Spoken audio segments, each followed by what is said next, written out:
বুধবারে এক সম্মেলনে এসে বিজেপি নেতা রাহুল সিনহার বক্তব্য, পশ্চিমবঙ্গের ৪২টি আসনে প্রার্থী নরেন্দ্র মোদী। বিজেপি সরকার ফের ক্ষমতায় ফিরছে, আশ্বাস রাহুল বাবুর। লোকসভা নির্বাচনের নিগণ্ড ঘোষণা হয়ে গেছে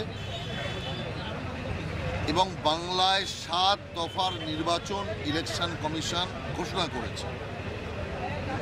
৭ দফায় নির্বাচনের কথা শুনেই তৃণমূল কংগ্রেসের রাতের ঘুম চলে গেছে। তারা কমিশনকে চিঠি দিচ্ছে, কমিশনকে ডেপুটেশন দিচ্ছে, কেন ৭ দফায়?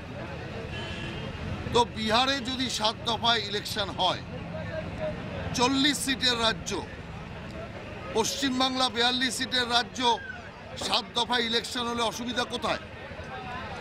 ইউপি নয় বেশি সিটের রাজ্য, আমি সেই কারণে তাকে ধরছি না।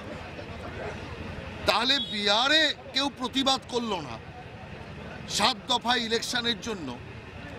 বিহারে বিজেপির সঙ্গে কাঠছড়া বাঁধা সরকার, এনডিএর সরকার, সেখানে ৭ দফার নির্বাচনকে নিয়ে কেউ প্রশ্ন তুলল না। পশ্চিমবাংলায় কেন ৭ দফা নির্বাচন হবে, এটা তৃণমূলের বড় প্রশ্ন হয়ে দাঁড়িয়েছে।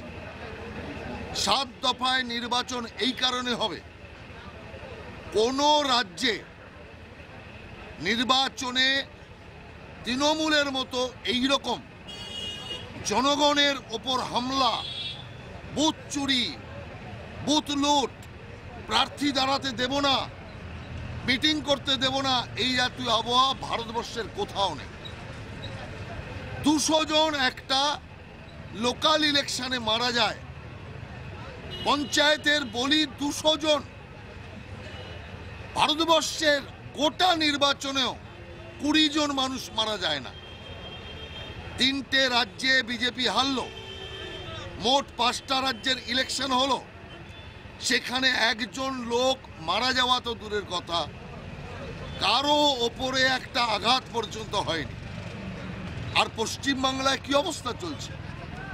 সেই কারণের জন্য তৃণমূল কংগ্রেস ভীত যে ওর মস্তান বাহিনী দিয়ে ভোট লুট করানো যাবে না, ছাপ্পা ভোট হবে না। আর এই কারণেই তৃণমূল কংগ্রেস ভীত।